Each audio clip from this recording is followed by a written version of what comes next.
اعوذ باللہ من الشیطان الرجیم، بسم اللہ الرحمن الرحیم۔ آپ کی خدمت میں حاضر ہیں اپنے یوٹیوب چینل کے ساتھ۔ سننے والوں کو سب سے پہلے تو ریکویسٹ یہ ہے کہ ہمارے چینل کو سبسکرائب اور ویڈیو کو لائک ضرور کیا کریں۔ میں جب بھی انالیٹکس دیکھتا ہوں تو بہت سارے لوگ ایسے ہیں جنہوں نے ویڈیو دیکھی تو ہوتی ہے، لیکن شاید صرف 5% سے بھی کم لوگ ہیں جو کہ چینل کو سبسکرائب کرتے ہیں۔ تو استدعا ہے کہ چینل کو سبسکرائب ضرور کریں۔ چلتے ہیں اپنی ویڈیو کی طرف۔ آج ایک تحریر ڈاکٹر وسیم افندی کی میری نظر سے گزری تو سوچا آپ لوگوں کے ساتھ شیئر کروں۔ ڈاکٹر وسیم افندی صاحب کہتے ہیں کہ چند روز پہلے میرے پاس ایک نوجوان کو لایا گیا جسے گولی لگی تھی۔ خون بہت بہہ چکا تھا مگر نوجوان کے حواس ابھی قائم تھے۔ میری یونیفارم دیکھ کر اس نے مجھ سے التجا کی کہ ڈاکٹر صاحب میری موت کی خبر میرے گھر والوں کو نہ دیجیے گا، اور ساتھ ہی میرے سامنے ہاتھ جوڑ دیا۔ مجھے حیرت تھی کہ میں اسے بچانے کے لیے پر امید تھا اور وہ شخص یقینی موت کی بات کر رہا تھا۔ خیر میں نے اسے تسلی دی اور آپریشن تھیٹر میں لے گیا جہاں اسے بے ہوش کیا گیا اور ساتھ ہی اس کی روداد بھی سنتا رہا۔ کہانی سناتے سناتے لڑکا بے ہوش ہو گیا اور اسی بے ہوشی کے دوران ہی اس کی موت واقع ہو گئی، مگر اس کی موت نے مجھے جھنجھوڑ کر رکھ دیا۔ شاید پڑھنے والوں کو بھی جھنجھوڑ کے رکھ دے۔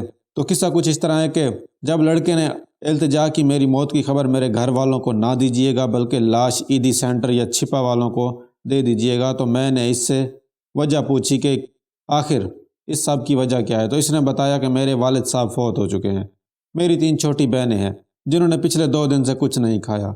مجھے آج 2 دن بعد مزدوری ملی اور میں دہاڑی لگا کر گھر آ رہا تھا کہ راستے میں ڈاکوؤں نے مجھے لوٹنے کی کوشش کی۔ میرے پاس کل دولت وہ آج کی دہاڑی تھی جو میں نے آج وصول کی تھی، اور ایک پرانا سا موبائل تھا۔ اگر صرف میری بات ہوتی تو میں شاید 1300 روپے ڈاکوؤں کو دے دیتا، مگر مجھے پتہ تھا کہ گھر میں 2 دن سے بھوکی بیٹھی میری بہنیں روٹی کے انتظار میں اور میری راہ دیکھ رہی ہیں۔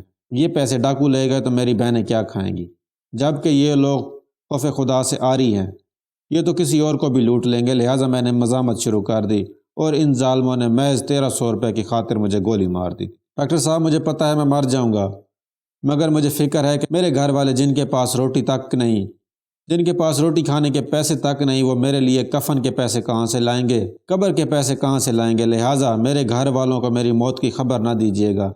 ساتھ اس نے جیب میں ہاتھ ڈالا اور پیسے اور موبائل میرے ہاتھ پر رکھ دیا اور گھر کا ایڈریس بتایا اور کہا کہ پیسے گھر پہنچا دینا، یہ موبائل بیچ کر میری چھوٹی بہن کو نئی جوتی خرید دینا، بہت دنوں سے ضد کر رہی تھی۔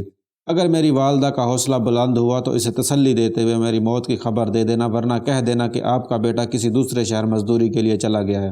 اس کے ساتھ ہی وہ نوجوان حالت غنودگی میں چلا گیا اور وہیں سے موت کی آغوش میں چلا گیا۔ تو ڈاکٹر وسیم افندی صاحب کہتے ہیں کہ میں تب سے سوچ رہا ہوں کہ اب تک ہم پر پتھر کیوں نہیں برسے، پتھروں کی بارش کیوں نہیں ہوئی، سیلاب ہم کو بہا کر کیوں نہیں لے جاتا، سرکش جنات کی طرح ہمارا قلعہ کما کرنے کے لیے فرشتے کیوں نہیں اترتے، ہم لوگ اب تک قہر الہی سے محفوظ کیوں ہیں، جبکہ مسلمانوں والے اعمال تو ہمارے ہے ہی نہیں۔ اکثریت مسلمانوں والے اعمال چھوڑ چکی ہے۔ بد دیانت حکمران بد دیانت عوام، لٹیرے حکمران لٹیری عوام، قاتل حکمران قاتل عوام۔ دوسری طرف اسلام نے ایک مسلمان پر دوسرے مسلمان کی جان مال اور عزت کو حرام قرار دیا ہے۔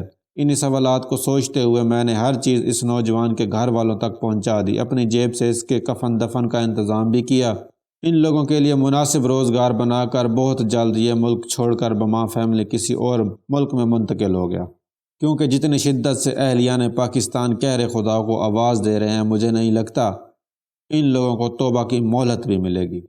ڈاکٹر وسیم افندی کی یہ تحریر بالکل سچ ہے، افسوسناک سچ ہے۔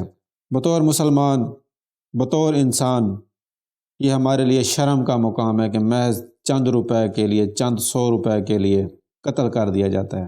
جس شہر سے میرا تعلق ہے یہاں پر میں نے ایک ایسا قتل بھی سنا جو کہ محض 35 روپے کے لیے قتل ہوا۔ کون مسلمان 35 روپے کے لیے کسی دوسرے کی جان لے گا؟ نہایت ہی افسوس کے ساتھ ملتے ہیں اگلی ویڈیو میں۔ دعاؤں میں یاد رکھیے گا۔